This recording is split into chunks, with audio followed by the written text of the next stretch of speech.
Bueno, hoy día es un día muy especial. Estamos aquí reunidos para celebrar esta nueva publicación, porque no es el último, porque no sabemos si va a ser el último.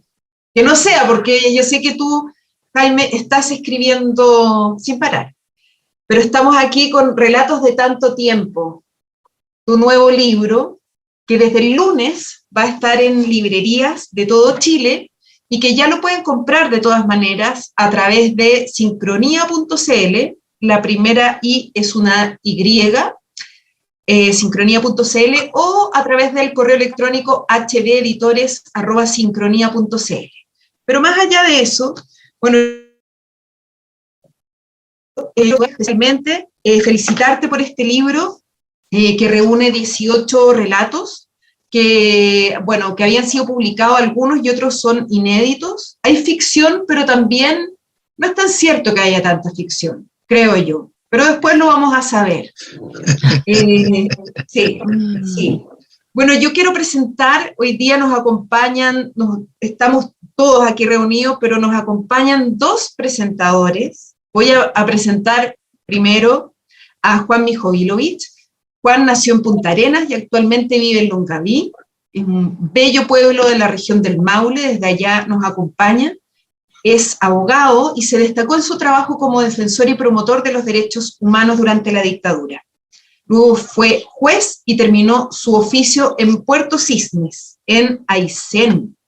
En su trayectoria literaria ha publicado las novelas La última condena, Sus desnudos pies sobre la nieve, El contagio de la locura, Desencierro, Grados de referencia, Yo mi hermano, El asombro, Espejismos, Útero. También publicó libros con cuentos, libros de cuentos.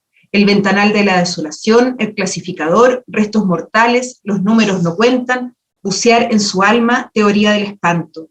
Sus cuentos han sido antologados en publicaciones chilenas y extranjeras, y varias de sus obras han sido traducidas al croata. También ha publicado los ensayos Camus Obispo y Viaje adentro, diálogos sobre la realidad, la ilusión y la literatura en coautoría con Luis Herrera. Y aquí vamos con los premios de Juan Mijovilovich, que además, bueno, está siendo candidateado para el Premio Nacional de Literatura de este año. Y bueno, esperamos sumar ese premio a esta lista, que es larga. El Premio Pedro Oña, también finalista de Casino de Mieres de Asturias, España. Julio Cortázar, de Buenos Aires, Argentina. El Premio Revista Andrés Bello del Mercurio. Cuentos de mi país, de la Biblioteca Nacional. Premio Nacional Narrativa y Crónica Francisco Coloane y la distinción Letras de Chile el año 2018. Es miembro correspondiente de la Academia Chilena de la Lengua y, bueno, como ya dije, candidato al Premio Nacional de Literatura. Juan, gracias por estar acá, activa tu micrófono y te escuchamos. Bueno, muy agradecido a Jaime por haberme hecho esta invitación y es un honor compartir también este momento con María Teresa Cárdenas y con Mariana Ales, con Maru, y en fin, con toda la gente que está seguramente conectada en este momento. Yo con Jaime me conozco de los años 90, en la época en que comenzaba la democracia, pero incluso antes ya habíamos tenido algún contacto. Estuvimos también en un trabajo común de los derechos humanos en ese tiempo. Bueno, bellas y tristes épocas al mismo tiempo. Y de alguna manera ahí lo conocí y tuvimos un encuentro en Talca, recuerdo. Y después de andar un poco, hice un comentario de uno de sus libros. Y ahora me toca justamente este honor, que lo repito, vamos a ver cómo resulta esto. Comienzo de la siguiente manera, con una frase de la página 186 de Jaime en su libro Relatos de tanto tiempo. Lector circunstancial de estas líneas, ¿crees en la magia? ¿En esa capacidad maravillosa de transformar la realidad y de hacer del dolor la alegría y del odio amor? Cierro la última página y pienso. No pienso. Solo siento. Siento este libro memorable que ha caído en mis manos como una hoja otoñal, es decir, por el azar. Pero no es el azar realmente. La naturaleza no es azarosa, es cíclica y por ende es eterna. No se conmueve con nuestros dolores, ni sonríe con nuestras pesadillas. La naturaleza es el misterio de lo que somos, el espacio donde nos movemos y pretendemos ser. Solo que el espacio se expande con una indiferencia que nos sacude, y sin embargo, qué maravillosa paradoja, nos envuelve y nos reclama. He ahí lo arcano, lo que nos indica el camino que desconocemos, pero que, oh prodigio divino y humano, deberemos recorrer. Estas son las pistas de este libro, un acertijo, pero configurado por una multiplicidad de indicios, de señuelos que juegan un poco con un lector sorprendido. La sorpresa es un escudo mentiroso por donde pretendemos escabullirnos para no sentirnos solos al momento de vernos reflejados en el mismo espejo de su autor. ¿Cómo no descubrirnos en esos torbellinos apasionados donde el individuo se sumerge, como si el nacimiento y la muerte fuera el invariable recorrido de las bondades femeninas a las que cae y se levanta cada instante?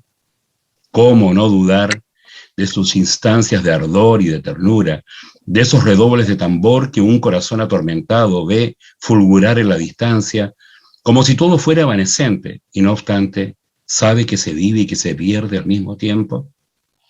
Relatos de hace tanto tiempo es un título engañoso, es un ardid para saciar nuestra avidez, recorriendo un laberinto del que somos parte sin saberlo, o bien intuyendo que avanzamos por los delindes de un sueño personal que, lo queramos o no, seguirá siendo colectivo en tanto nos atrevamos a amar y a sentir desde las entrañas.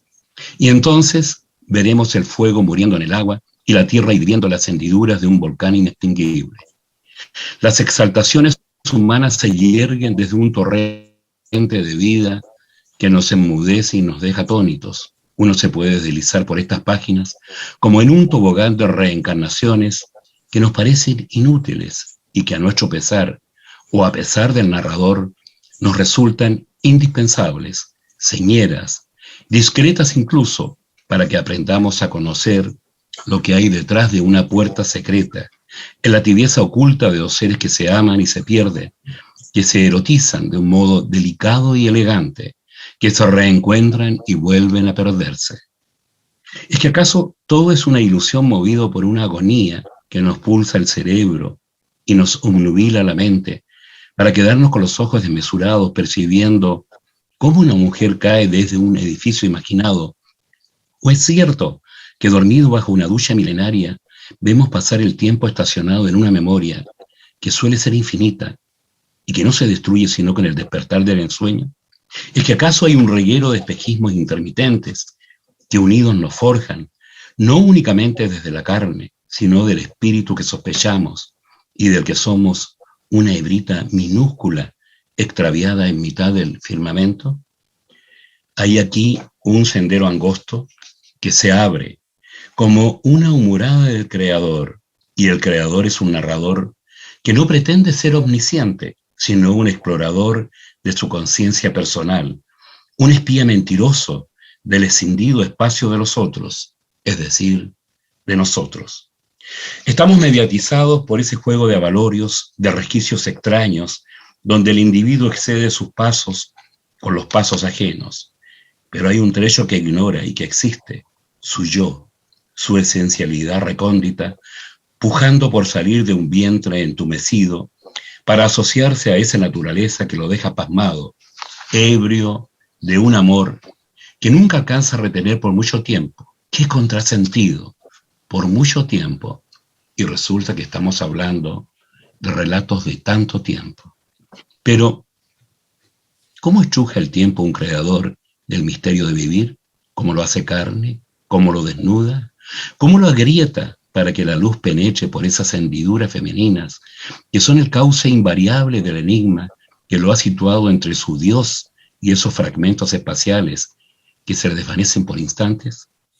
Hay un retrato invisible en las paredes que este Jaime Ales rasguña como un desgarro. Hay una pared que intenta atravesar a cada momento. Quizás por eso, o precisamente por eso, es que avanza a tientas con la seguridad que le otorga no saber qué se toca y apreciando que sus propios sentidos excede el tacto, la sonrisa, el gusto, la visión, el olfato, las dimensiones tan humanas y tan efímeras como el pensamiento. Luego camina, continúa. Sus pasos son el eslabón perdido por el que transitamos a tropezones. Mirad el cielo, mirad el vuelo de esas aves migratorias, las luces del alumbrado público, los juegos artificiales de Valparaíso, las olas que van y nunca retornan, los legajos de dolor que cubren el sueño personal y los convierten en paisajes que la memoria es incapaz de desnudar por completo. Nos invita a vernos, a reconocernos, a silenciarnos, a recorrernos sin otra prisa que el llamado de la vida y de la muerte. Porque eso sí, Hales lo presiente, lo advierte y nos divierte, sacando como un prestidigitador una paloma traviesa que lanza hacia nuestras vidas anodinas para indicarnos que sí, que hay otra cosa, pero no la declama como un testimonio obligado o presuroso, no. Su advertencia es la quieta y pesarosa advertencia de quien transita vivo, dinámico, lleno de luces y de sombras, de tornuras y nostalgias, de sueños y de olvidos. Pero, ¿qué lo mantiene con la esperanza de no estar viviendo una ilusión que lo hace perdurar en el silencioso embate de unas olas que salpican su rostro al mirar un mar embravecido, mezclado con los gritos de sus hijos, sus nietos, y el murmullo arrobador de una tarde ebria de amor y de ternura?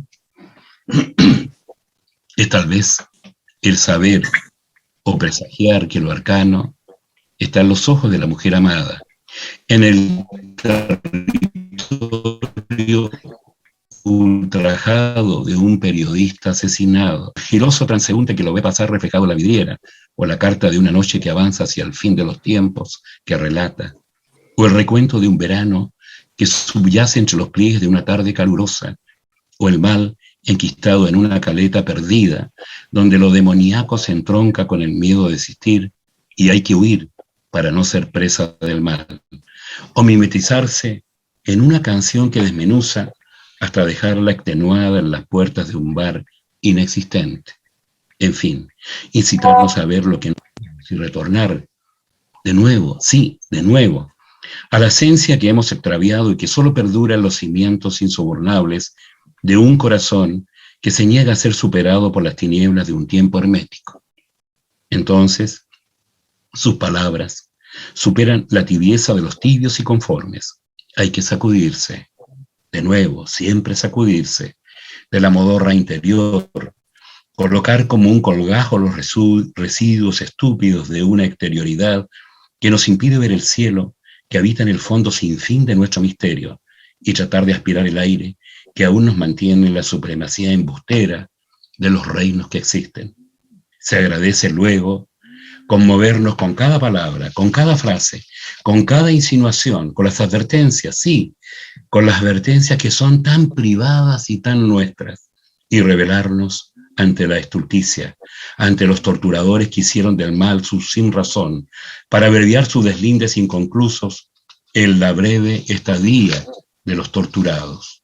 En fin, reiterar entre comillas, en fin, como un suspiro, como esa exhalación que nos devuelve a la vida siempre, como si estos relatos de tanto tiempo no fueran sino una ilusión real, la de vivir y de soñar hasta la conclusión del suspiro que estos cuentos irradian a través de su eternidad. Gracias por este ensueño de tan poco y tanto tiempo, Jaime Hales. Gracias por permitirme estar aquí contigo. Gracias, Juan. Muchas gracias, Juan. Sí, muchas gracias. Gracias a usted, gracias a ti. Estaba un poco intranquilo porque no sabía en qué momento se cortaba la comunicación. Parece que no se cortó. No, no se cortó, estuvo bien. Muchas gracias, Juan. Menos mal. Gracias a usted. Bueno, ahora quiero presentar a María Teresa Cárdenas Maturana, periodista de la Universidad de Chile, que se ha especializado en literatura y escritores desde su ingreso al diario El Mercurio el año 1989, fecha en que se incorpora al equipo fundador del suplemento Revista de Libros. En el mismo diario ha sido subeditora del Cuerpo Artes y Letras y de la sección Cultura, y actualmente es editora de Revista de Libros Digital, coordinadora del Premio Revista de Libros y columnista del Cuerpo Artes y Letras. En 2016 fue reconocida por la Academia Chilena de la Lengua con el Premio Alejandro Silva de la Fuente, que se otorga a los periodistas en virtud de su buen uso del idioma castellano. Participó en el proyecto Parra 100, con el que se celebró el centenario del antipoeta Nicanor Parra el año 2014. Fue autora de los textos y asesorando la investigación del libro Parra a la Vista y de la exposición Parra 100, que tuvo más de 70.000 visitas en el GAM en ese momento. Es autora de la selección, edición y prólogo del libro Así habló Parra en el Mercurio el año 2012, donde se reúnen entrevistas y colaboraciones de Nicanor Parra en el Mercurio entre el año 68 y el 2008. Y también de Cosecha de Invierno, que rescata las crónicas de Guillermo Blanco publicadas entre el año 68 y 1993. Gestora y editora de los libros Reunión de Versos 1964-2018, A partir del fin y Fantasmas Literarios, de Hernán Valdés, y autora de A Tintero Vuelto, que recopila sus entrevistas públicas realizadas a 21 escritores chilenos y extranjeros. Ha llevado a cabo diversas iniciativas culturales, como las tertulias literarias Tabaco and Friends, el ciclo de conversaciones públicas Yo es Otro, y el programa Vuelan las Plumas de Radio Universidad de Chile, del que es cofundadora. Ha participado también en ferias y congresos literarios tanto en Chile como en el extranjero, y ha sido jurado de concursos nacionales de diversos géneros. Querida María Teresa, bienvenida. Qué rico contar contigo en esta presentación. Gracias, Mariana. Gracias por la presentación. Yo quiero agradecerle a Jaime que me haya invitado, porque creo que es primera vez. Mira, tú decías la cantidad de años que llevo entrevistando escritores y creo que es primera vez que vamos a poder conversar. Porque la idea de esta parte de la presentación es que es lo que yo siempre hago, más que presentar el libro, que ya Juan dijo todo y lo dijo de manera tan linda y tan profunda. Lo que yo hago más bien es conversar con el escritor y tratar de ir a través de esa conversación descubriendo también lo que hay, las motivaciones, las cosas más profundas de esa obra, nosotros vemos el resultado, vemos lo que se publica, pero todo lo que pasa previamente con el escritor, lo que Vargas Llosa llamaba los demonios, ¿no? Todo lo que pasa dentro de ese escritor para que finalmente llegue a concretarse una obra es súper interesante, lo que a mí siempre me ha apasionado. Y en este caso estoy un poco abrumada, porque en realidad todas las facetas que tiene Jaime, creo que es imposible que cubramos todo aquí. Y creo que este libro tiene una gran ventaja, que al ser relatos de tanto tiempo y haber sido escrito en distintas épocas, va mostrando a este personaje en esa trayectoria, en ese proceso. Y uno va viendo ahí como las constantes, ¿cierto? Las constantes que están en el autor. Y particularmente en el caso de Jaime, yo creo que es el amor que está en sus relatos, donde hay mucho erotismo, el amor erótico, pero también el amor a la humanidad, el amor a la justicia, el amor que es un concepto mucho más amplio, que es cuando uno se la va a jugar por algo. Y yo creo que él ha dado muestras en su trayectoria como abogado de derechos humanos, como ahora terapeuta de día pasada, como escritor, de todo ese amor que siente realmente por el otro, por la humanidad. Y a mí me ha impresionado en realidad al leer este libro las distintas facetas. Debo decirlo antes de que entremos en la conversación, Jaime, si me lo permites, pero me conmovió mucho el relato que hiciste de Pepe Carrasco, de Pepone. Creo que es un relato precioso y que le hace justicia también al personaje. Yo no lo conocí personalmente, pero trabajé un mes en su oficina cuando él ya había muerto, con su retrato que le hizo un dibujante del análisis. Y para mí fue muy importante eso, como ver este testimonio de alguien que lo conoció. Creo que hay mucha humanidad, mucho amor. Así que yo los invito en realidad a iniciar esta conversación. Me gustaría también que si al final hay algo que queda a lo mejor pendiente, uno siempre se le van cosas, A lo mejor alguno de los asistentes puede también plantearlo, si es que tenemos tiempo, Mariana, tú me dices. Entonces, me gustaría partir, igual como partió Juan, con una frase del final. Yo elegí otra, porque creo que ese es el punto de partida de esta conversación. Es mi pasado el que se abre paso. Mientras mi razón me ordena hacer un balance, mi corazón prefiere un testimonio. Siento que este libro es efectivamente un testimonio. Entonces, quería partir por eso. Esta aparente paradoja, digamos, entre la razón y el corazón, que yo creo que siempre también van unidos, pero ¿por qué haces esta diferencia aquí? Tu razón te dice hacer un balance, y que balance es cuando uno dice, sí, esto estuvo bien, pero aquí hay un testimonio de vida. Claro, Tere, muchas gracias por todo lo que has dicho y por estar acá. Y aprovecho a agradecer a todos los que están esta noche compartiendo esta conversación. Mira, en verdad, como dices tú, hacer un balance es ver lo bueno y lo malo, ver lo que fue favorable y desfavorable. Es lo que hace, ¿no es cierto?, la contabilidad. Eso es el balance.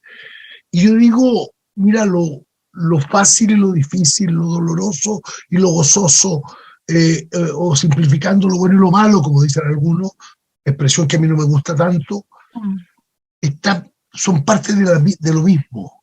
Y el resultado no es un balance, sino que es simplemente decir, esto es lo que he vivido y este es el camino de mi vida, donde está la variedad. Yo sé que me he equivocado mucho, por ejemplo, y también sé que es probable que me siga equivocando en otras facetas o en otras cosas, pero eso es parte de la vida. Pero también he acertado mucho y he podido hacer cosas maravillosas que me han dejado muy contento y muy alegre. Y he podido construir muchas cosas, aunque después tenga que seguir el camino y que yo no estoy. Pienso, por ejemplo, he fundado instituciones de educación superior y no trabajo en ninguna de ellas. He estado allí y no hay nada que diga que yo fui uno de los fundadores. No importa, pero yo lo hice. Y eso va quedando en mí. Y yo lo voy compartiendo con todos los demás en mi experiencia. Y es lo mismo que pasa con el amor. ¿Cuántas veces amamos, desamamos, rompemos las relaciones, terminan las relaciones?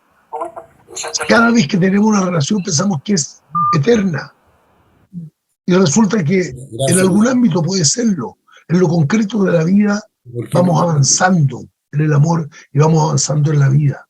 Entonces eso es más bien lo que yo siento, lo que yo percibo, ese sentimiento de decir, lo hecho, hecho está. Y aquí hay un testimonio.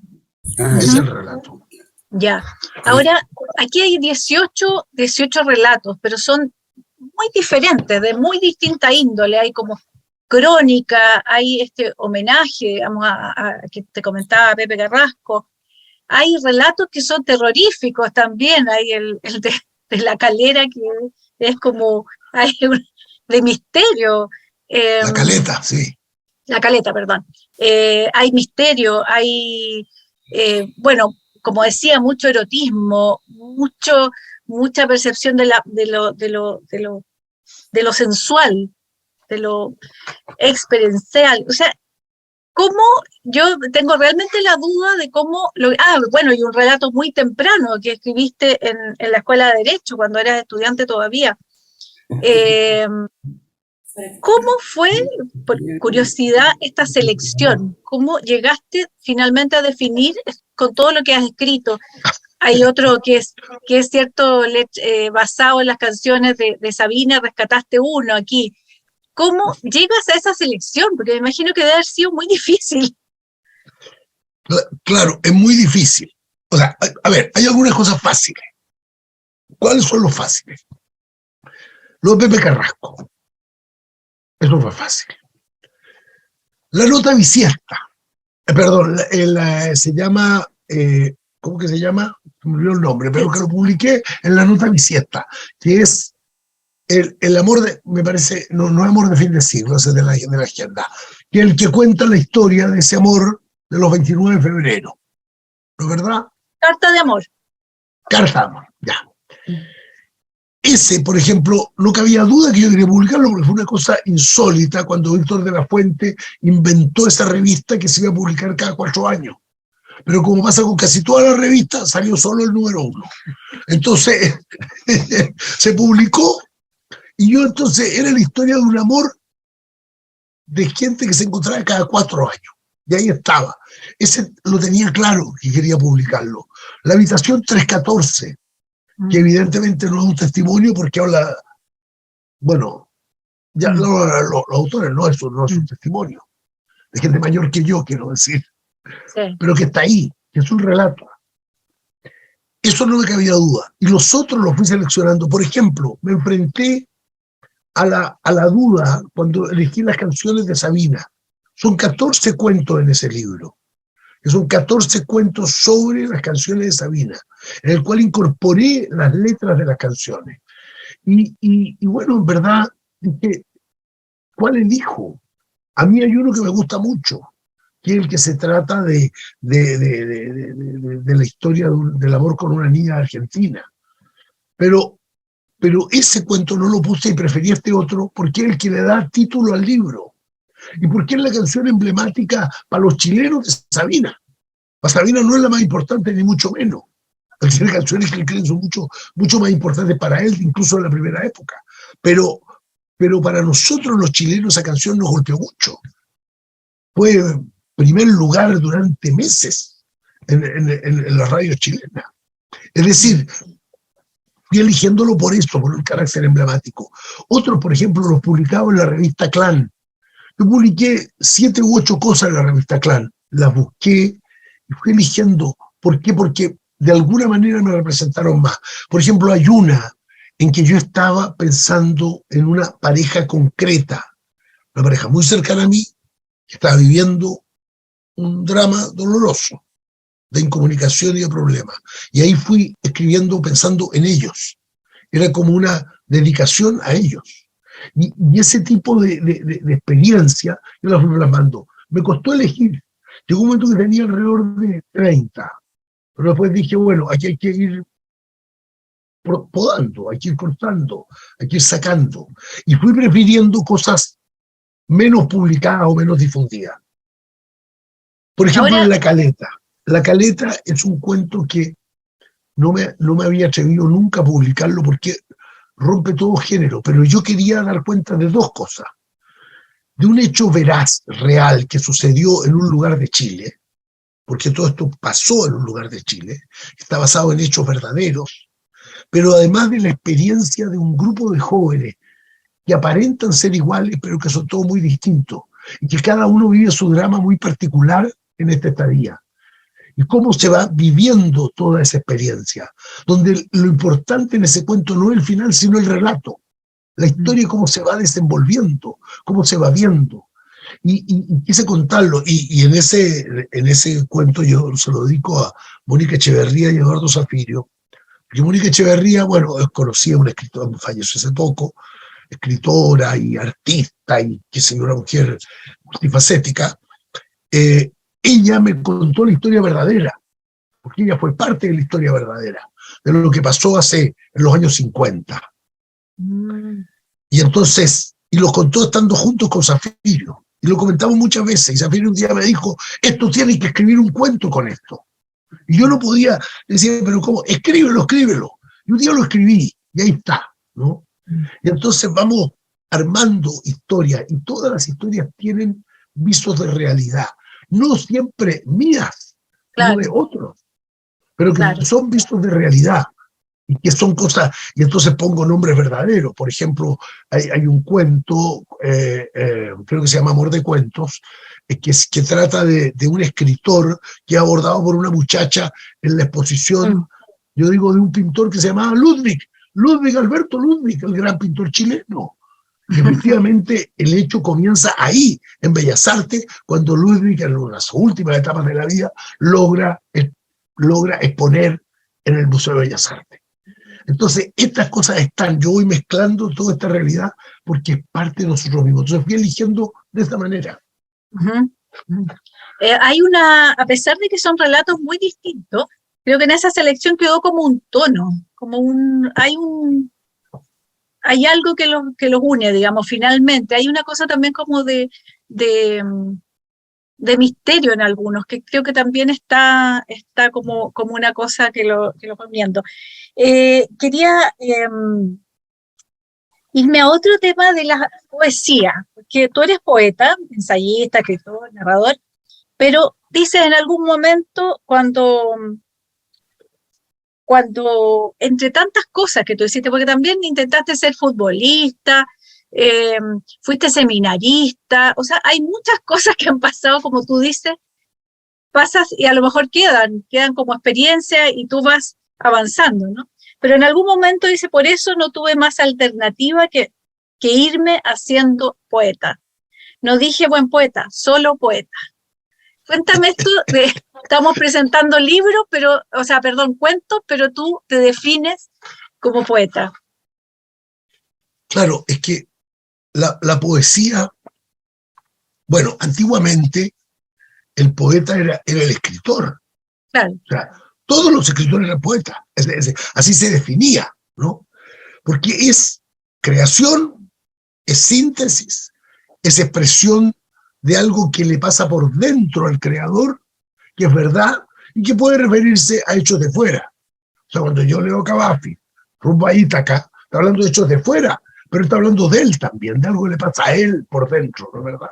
Hay algo que está ahí, que es conmovedor. Esa es la poesía. Y yo comencé a escribir desde que pude.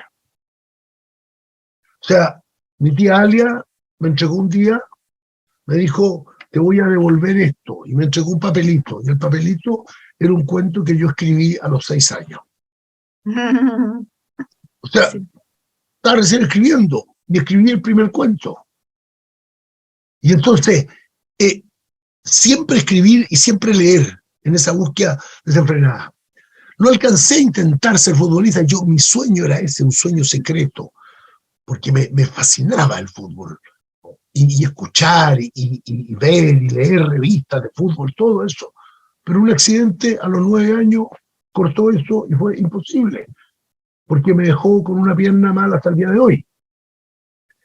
Entonces, muchas cosas yo he querido ser y hacer, y algunas las he ido haciendo, pero finalmente me doy cuenta que todas ellas apuntan a una sola cosa, que es comunicar esto que pasa afuera y esto que pasa adentro. Esto que vive adentro mío y que vive afuera mío también. Y eso para mí es la poesía. Y hacerlo a veces con pocas palabras, a veces con muchas palabras, pero siempre las palabras necesarias, nunca de más. Hay narradores que les gusta llenar de palabras una descripción. Yo trato de hacerla con el mínimo de palabras, porque con el mínimo de palabras me acerco más a la poesía y probablemente llego a más gente, porque no es como disparar con perdigones, sino que apuntar directamente al corazón de cada ser humano. Y eso es algo que a mí me gusta, y me gusta hacerlo. Y por eso cuando yo corrijo, voy corrigiendo así. Y por eso a veces hay cosas que parecen nostálgicas. Yo diría que tú dices el misterio es como una línea de continuidad. También la nostalgia. Por eso durante tanto tiempo hay una nostalgia. Yo siento que en este año que estoy viviendo, yo en marzo cerré mi año 74 y comencé a transitar por mi año 75. Me parece un buen momento para decir, ahí está la nostalgia y ahí está el misterio. El misterio de haber llegado hasta hoy con todo lo que he hecho y con todo lo que me queda por hacer. Como decía Mariana, con todos los libros que yo todavía espero escribir. Algunos están en borrador, otros están con los papeles recopilados, otros están en altos de cajas donde tengo ideas que voy a desarrollar. Hay otro que está terminado, pero que cuando lo terminé decidí reescribirlo y lo voy a reescribir. En fin, hay como toda una historia, y he llegado a este punto, a este instante de decir, bueno, nos une el misterio y la nostalgia, el misterio de la vida y el recuerdo de la vida, pero también los une a todos esta tremenda esperanza. cada uno de los textos que fui eligiendo para que estuvieran acá. Y si tú te fijas, no están en orden cronológico No. de la escritura, ni de estilo. Y tú bien dices, hay algunos que son crónicos. Lo de Pepe Carrasco, claro, es homenaje, pero también es un recuerdo, es una evidencia. Porque yo trato de vivir y meterme en cómo fue ese momento terrible de Pepe, ese momento doloroso, cuando él supo que lo iban a matar. Y él supo eso cuando se despidió de su esposa y de sus hijos. Él sabía que para allá iba. No, y esto era una historia tremenda, tremenda, y murió con la dignidad del que pone la cara de frente, cuando le descargaron 14 tiros en la cabeza. Entonces, ahí está él, entero, fuerte. Pero yo hago una crónica, pero también hago un testimonio mío de lo que yo percibí de todo ese momento. Y así con cada uno. La verdad es que hay algunos momentos, por algunos de los cuentos, en que yo mismo al leerlo vuelvo a emocionarme. Porque empiezo a recordar no solo la circunstancia de escribirlo, sino la circunstancia real que está detrás de todo eso. Eso es lo que yo decía al principio, que es cuando en esta conversación van saliendo eso que está en el escritor mucho antes, capaz que mucho antes de que se siente a tratar de darle formas. Antes, me gustaría después volver con este tema, por tu trabajo también como abogado de derechos humanos y por una cosa que aquí dice, pero cuando hablas de la nostalgia no puedo evitar preguntarte por un cuento que lo encontré feroz, que es de la hermana que vuelve al funeral de su madre. Y esta situación que se da en esa familia. Cómo están ahí los sentimientos. Lo encontré feroz por esto, porque hay tantos sentimientos encontrados ahí como de dureza, porque uno siempre con los hermanos, claro, tiene rivalidades, digamos, por el cariño de los padres, eso sin duda. Pero cómo este cuento, porque lo muestras de forma tan dura. Claro, ese cuento se trata sobre... ese cuento surgió porque la idea era escribir algo que se protagonizara en la casa. Como la casa era protagonista, la casa era ese espacio donde la familia se reunía. Ahora, yo me basé en personajes reales, pero no en una historia real. Ya. Pero sí en personas que yo observaba sus relaciones familiares. Y al ver esas relaciones me fui dando cuenta cómo había ahí tantas cosas no dichas, que cuando lo he vuelto a contactar alguna vez, me doy cuenta que muchas de esas cosas ya las superaron, ¿no? Las superaron. Ya están viejos y las superaron. Pero cuando eran jóvenes no las podían superar. Y tenían ahí todo eso. Y meterme en esos personajes, cada uno de ellos. Como contar esa historia tan sencilla de alguien que vive una experiencia de regreso, donde en el fondo vuelve a revivir su soledad más dramática. Ahora igual, como trato de mostrar una vida real, en ese cuento, por ejemplo, hay cosas jocosas, ¿cierto? Esta cosa que no podían sacar el ataúd porque claro. no cabía por ninguna parte, o sea, no daba el ángulo para sacarlo, ¿no? Entonces, hay algunas cosas que intento como decir, en medio de la tragedia y del dolor, hay risa y hay alegría también. Entonces, todo eso se va dando. Fíjate que sobre el tema, incluso anterior que tú me planteabas de la poesía, fíjate que voy a hacer un gesto de algo de bien vanidoso, pero me lo voy a permitir, te mi día. Fíjate que... Si no es ahora, ¿cuándo? Claro, yo he escrito harto poesía, y he publicado harto. Y no he recibido un feedback del mundo de la crítica en general. Pero fíjate que me pasó una cosa impresionante. Un día me escribió justo Jorge Padrón, un poeta... lo conozco. Claro, Español. falleció, tú sabes, de COVID. Que, bueno, él trabajó en la Fundación Premio Nobel porque le tocaba seleccionar a los poetas de habla hispana. Bueno, y un día me llamó para hacerme unas preguntas sobre algunos poemas míos. Bueno, yo comentábamos, conversamos, y me dijo, ¿puedes mandarme algunas cosas? Le mandé. Y él me incluyó en una antología de 2 tomos, donde están, a su juicio, los 20 mejores poetas españoles del siglo XX y los 20 mejores poetas chilenos del siglo XX.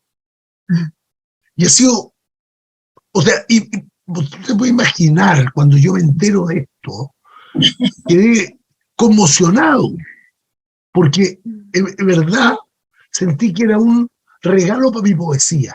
Entonces yo digo, me basta con ser poeta. Si además me consideraron un buen poeta, por lo menos, justo Jorge Padrón, me siento feliz con eso. Jaime, mira, como van saliendo otras cosas, porque ahora me sale otro tema que no puedo evitar, pero aquí viene justo, que lo tenía subrayado. Y esto es lo que yo quería relacionar en el fondo con el tema de tu trabajo tan importante en tiempo de dictadura. Pero aquí dice, luché y vencí la gran batalla, sin saber que la verdadera victoria del poeta y del combatiente por los derechos humanos no es el poder ni los oropeles, sino tener la certeza de que se luchó hasta el final, aunque otros llegaran a administrarlo todo, hasta la poesía y los premios de poesía, hasta los derechos humanos y todo lo demás. Aquí hay una tremenda crítica, hay una percepción de lo que estás diciendo, tu trabajo vale, pero hay una crítica tanto en esos dos ámbitos, a los que administran los premios, ¿cierto? Pero también a la gente que trabajó quizá en derechos humanos o que no trabajó tan, no sé, pero hay una crítica ahí. Tú hablabas al principio que vas haciendo cosas y a lo mejor dejándolas después para que sigan funcionando y tú sigues adelante. Pero aquí sientes un no reconocimiento, o hay una crítica a otra gente que a lo mejor haciendo menos ha tenido más reconocimiento. Cuéntame ahí qué pasó, porque eso yo lo subrayé, me pareció muy honesto también al decirlo. Mira, en la revista Análisis, en el mes de marzo del año 1990, publiqué un artículo que se llama ¿Y por qué sí? Porque las personas me preguntaban, ¿por qué no te nombraron en tal cargo? ¿Por qué no fuiste candidato a tal cosa? ¿Por qué no te pusieron en tal función? ¿Por qué no te encargaron? Yo digo, ¿y por qué tendría que ser así? ¿No sabemos acaso que el ejército que lucha no es el mismo ejército de ocupación? Seamos francos, los que administran la victoria son unos, los que obtienen la victoria son otros. Y eso es así, en todos los ámbitos de la vida, o en muchos ámbitos de la vida. Es cierto, cuando yo digo, tú lo intuyes correctamente, falta de reconocimiento, no es para mí. Es decir, también es para mí, pero básicamente es para muchos. O sea, el premio y el destacar el gran aporte de ese compañero de ruta que fue y líder que fue Roberto Garretón, llegó al final de su vida. 25 años que pudieron haberle hecho el reconocimiento, haberle dicho por todo lo que él hizo, o Alejandro González Poblete, o Gustavo Villalobos, que le dieron un cargo por ahí, claro, un cargo administrativo. Pero alguien midió lo que hizo, que le significó estar preso un año por haberse comprometido con la lucha de los derechos humanos. No. Yo no digo que le den pega, pero que de alguna manera se destaque.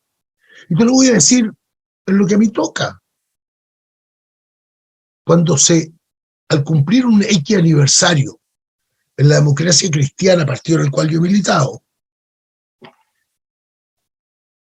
se rindió homenaje a los luchadores por la dictadura, no se nombró siquiera a los abogados de derechos humanos. No se los nombró. Se nombró a los sindicales, básicamente a los sindicales muertos. Se nombró un grupo de mujeres. Se nombró un grupo campesino. Se nombró a algunos profesionales médicos. No se nombró a los abogados de derechos humanos. Yo estoy hablando de Monte Alegre, estoy hablando de Garretón, estoy hablando de Codú, Dufaux, perdón, me equivoqué. Estoy hablando de uno de ellos. También yo, sí, también yo. Entonces, eso, evidentemente, que durante todo este tiempo ha generado un cierto vacío en la memoria. Y creo que cuando nosotros olvidamos las cosas, corremos el riesgo de repetirlas, de repetir los problemas, de repetir los dolores. Y eso es algo que efectivamente nosotros lo hemos visto y lo hemos vivido. Y en lo literario pasa lo mismo. Fíjate que Luis Sánchez Latorre hizo un trabajo increíble para sostener la Sociedad de Escritores de Chile, la única organización de artistas que no fue disuelta por la dictadura. Y él hizo el trabajo mano a mano, y en la Sociedad de Escritores de Chile incluso hubo que refugiar gente. Y nunca entraron ni los militares ni los carabineros a allanar. Y la Sociedad de Escritores de Chile fue un soporte vivo en la defensa de los escritores y muchas cosas más. Y sin embargo, pasa inadvertida. Y Luis Sánchez Latorre ha pasado inadvertido. Y todos los que presidieron, estoy hablando de Emilio Oviedo, estoy hablando de este poeta, bueno, en fin, se me olvidan en ese momento, porque yo ya no nombro a uno, se me van a olvidar los demás. Isabel Velasco, la gran poeta, la gran escritora chilena que preside la Sociedad de Escritores y quien la que era presidente de la Sociedad de Escritores cuando se dicta la ley del libro, que fue un logro nuestro. Quiero decir, entre Eduardo Castillo en la Cámara del Libro, Arturo Navarro y nosotros los escritores redactamos la ley del libro y la trabajamos voto a voto en el Senado y en la Cámara de Diputados y logramos convencer a Ratti que se promulgara y se promulgó. Y Isabel Velasco es pieza clave y nadie se acuerda de ella, nunca. Ahora, ¿por qué crees tú, Jaime, que pasa eso? Porque tu libro también tiene que ver, hablamos de la nostalgia, del misterio, pero también de la memoria y lo importante que es la memoria cuando tú rescatas esto. ¿Por qué crees que nos cuesta tanto, como chilenos también, ¿cierto? Y como en el fondo desconocer esto. A mí me llama mucho la atención porque la Vicaría de la Solidaridad lo pasó mal también en todo el tiempo cuando, o sea, finalmente se lograron guardar los archivos y todo eso, pero no fue una cosa como que, y lo propio, también tú hablabas de la revista Análisis, las revistas, esas revistas desaparecieron cuando volvió la democracia, en circunstancias que a lo mejor habrían sido también súper importante que siguieran existiendo, ¿cierto? Ya no como opositoras, sino que para darle más variedad a la prensa en Chile. Entonces, ¿por qué crees tú que tendemos a olvidar esto? Y si hay en ti, la pregunta es si hay en ti, con estos relatos también una intención de no olvidar, de estar trayendo, aunque sean algunos relatos muy personales, pero en el fondo hay lo que yo decía al principio, este amor, ¿cierto? Que es mucho más allá del amor de pareja a la humanidad. Hay una cosa tuya como de mantener ese recuerdo, esa memoria, transmitir eso a los lectores. Sí, claro, parto por ahí. Parto diciéndose, es de todas maneras. O sea, aquí hay que rescatar una historia, que no es la única.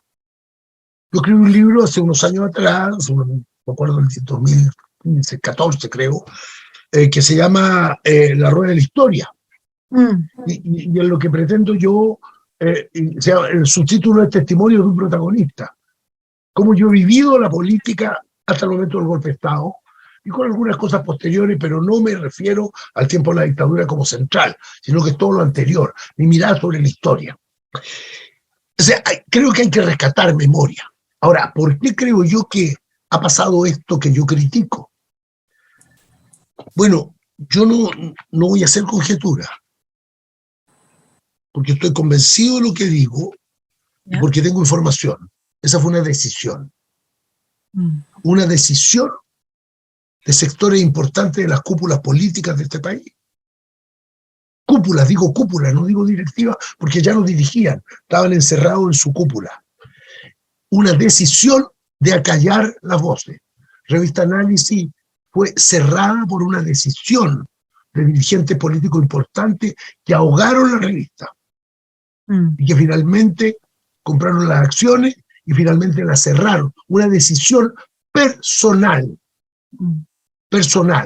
que finalmente en la firma de la venta de las acciones se tuvo que hacer en el primer piso de La Moneda. Y cuando yo pregunté de dónde salen los recursos, el gesto del funcionario fue así, mostró el segundo piso. Lo digo con todas sus letras. La historia de AMSI no la conozco, pero puede haber sido por el estilo, y el Fortín Mapocho lo ahogaron y lo destruyeron, y la época entre que la destruyeron y cayó por producto de sus propios errores. Pero finalmente se cerraron, que fueron los bastiones de la lucha a nivel de la prensa. Bueno, es una cosa, por alguna decisión, con la literatura ha pasado lo mismo. Ciertos líderes eran los que valían. Cuando el ministro de Educación, Ricardo Lago, nos llamó a los miembros del directorio de la SECH para decirnos que quería darle el premio a José Donoso, nosotros le hicimos presente que había otros escritores que se lo merecían a lo mejor mucho más, pero que no eran tan famosos porque habían estado en la lucha contra la dictadura acá y que por lo tanto podían tenerlo. No hubo respuesta a eso. Cuando tuvimos la entrevista con el presidente Elwin, yo le dije, presidente, usted podría hacerlo como los presidentes cultos del mundo, que en sus viajes llevan escritores que han estado en el interior del país creando cultura. Nunca incorporó escritores en sus viajes. Nunca. Y eso es verdad, y eso ha pasado. Entonces una decisión de silenciar, de acallar lo que podían ser voces disidentes. Entonces cuando se abren voces disidentes distintas, por ejemplo en lo que es lo sexual, Lemebel, Simonetti, etcétera, etcétera, o las voces irruptivas como la voz de Amela El Tit, ¿no es verdad? Bueno, ya ha pasado mucho tiempo. Entonces muchos han quedado escondidos en los armarios, no por decisión propia, sino porque alguien los metió ahí y los encarceló.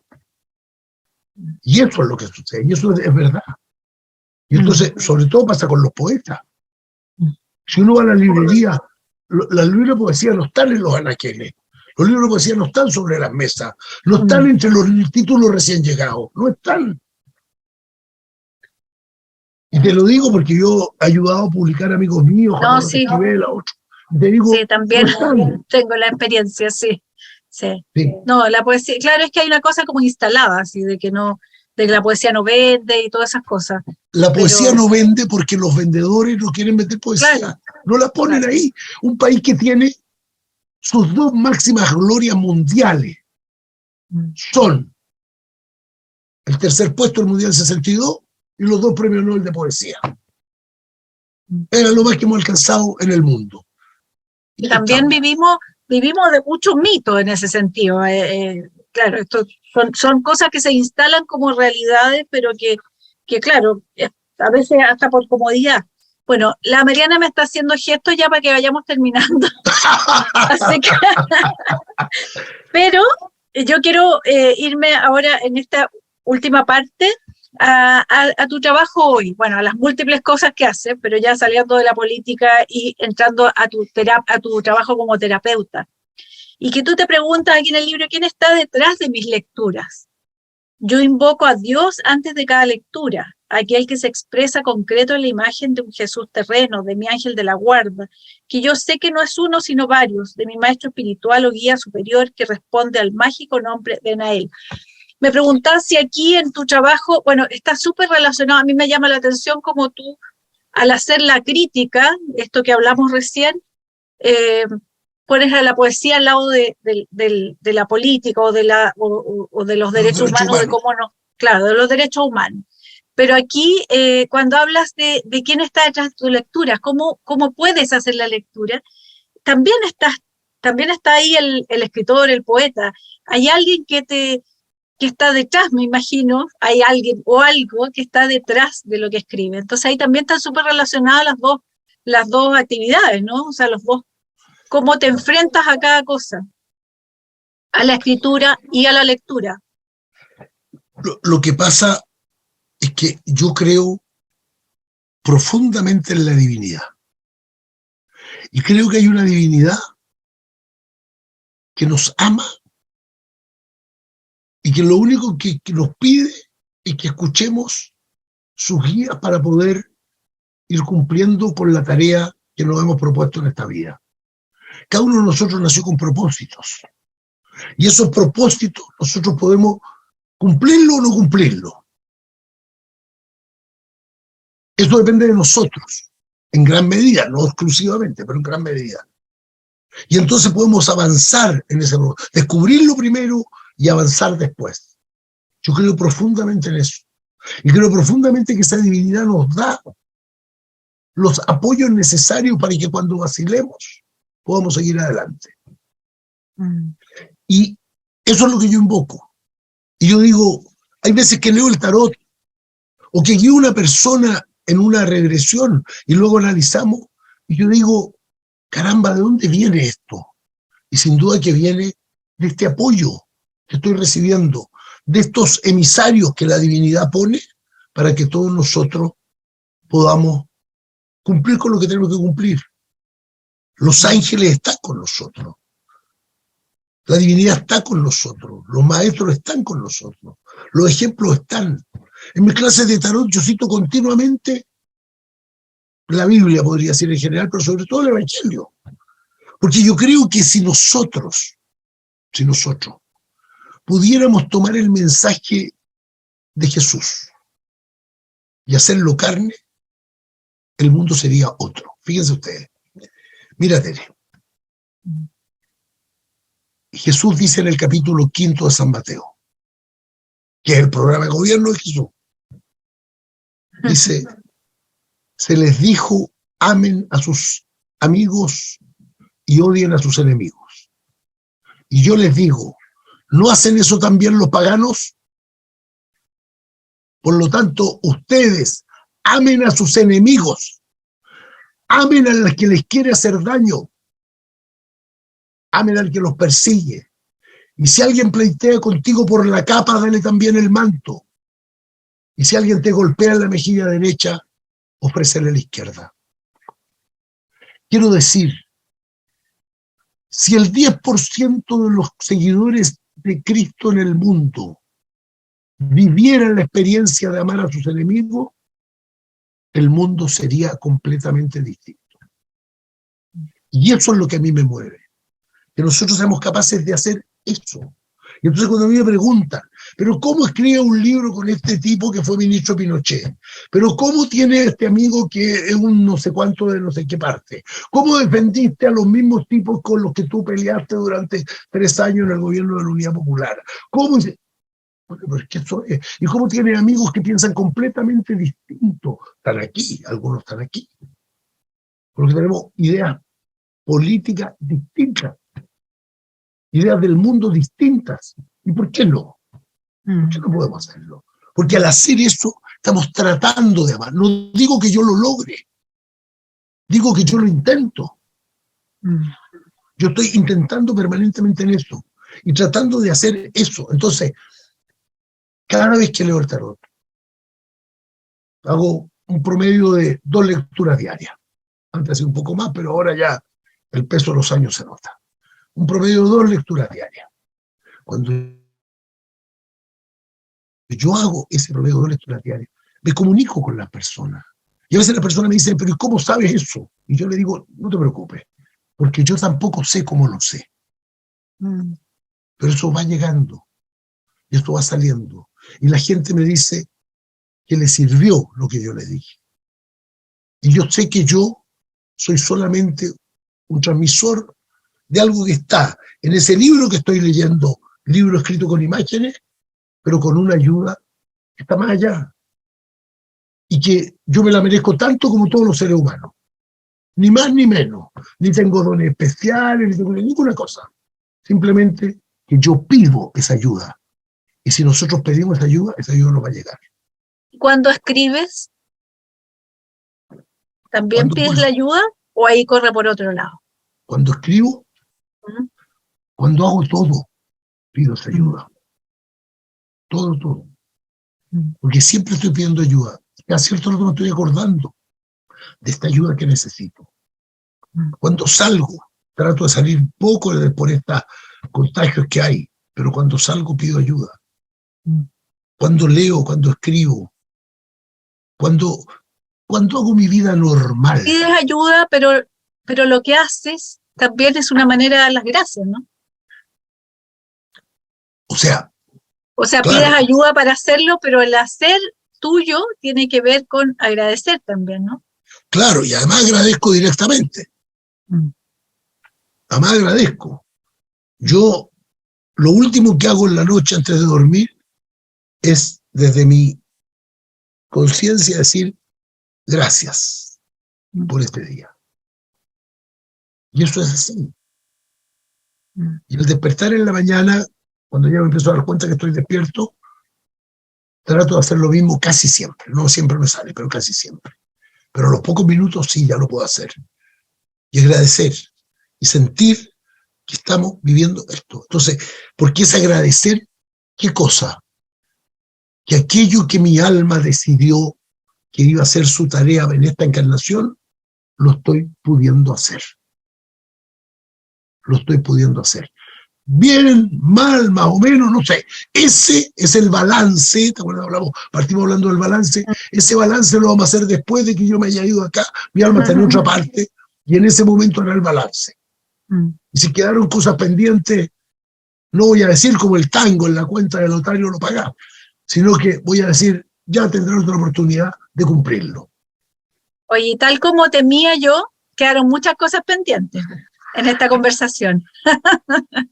Bueno, Había mucho tema, pero ya no podemos abusar, ¿cierto?, de la atención y la Mariana ya no me va a dejar decir ni una palabra más. Así que quiero agradecerte, Jaime, esta conversación y agradecerle a ti y a la Mariana que me hayan invitado a compartir este momento. Y a todos ustedes, por supuesto, que escucharon. Al revés, yo te agradezco mucho a ti, Tere. Te agradezco mucho a ti por tus preguntas, por tu guía, por tu presencia, lo mismo que a Juan por su palabra. Sí, querida Tere, María Teresa Cárdenas, muchas gracias por esta conversación, muy entretenida, muy variada, como Jaime. Así que, Jaime, queremos escucharte. Como siempre, en las presentaciones de libros, el autor queda para el final. Fíjate, Marianita, que yo no sé si voy a hablar mucho, tal vez voy a ser muy breve, porque estoy contento por lo que ha pasado aquí, con tu conducción, con Juan y María Teresa, que nos han ayudado, con la presencia de Maru, que me está acompañando, que es mi pareja hoy día, con la presencia de todos y cada uno de ustedes, algunos más conocidos que otros, con unos que hemos compartido más que otros, en distintas esferas. Mi hermano, la directora de Cultura de Ñuñoa en alguna época cuando yo también trabajé allí, alumnos míos, gente que ha participado, periodistas, en fin, tantas personas, amigos que están acá. Y con todos ellos, yo digo, qué cosa más hermosa poder estar compartiendo esto, como diría Silvio Rodríguez, con las compañeras poetas que están acá. Con tantas personas, con los compañeros poetas, está Juan Eduardo Esquivel de México también, los colegas de terapeutas de vidas pasadas. Me siento muy contento, amigos de toda la vida con los que estamos acá, personas que han compartido mi amor por la vida y que hemos compartido momentos maravillosos muchas veces. Estamos todos acá, estamos aquí juntos y eso me alegra. Este es un nuevo libro. Es un libro que yo espero que todos lo puedan leer y ojalá me lo comenten. Y van a descubrir tal vez que muchas cosas que ellos vieron con sus ojos están allí presentes.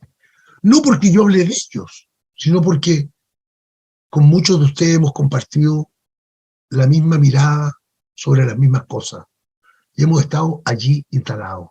Entonces yo digo, todo esto es fantástico. Yo les agradezco que estén acá. Les agradezco a ustedes. Les agradezco a cada uno de los que está acá su presencia. Y les digo, para mí esto es un aliciente para seguir escribiendo. Ya estamos, estoy armando cosas.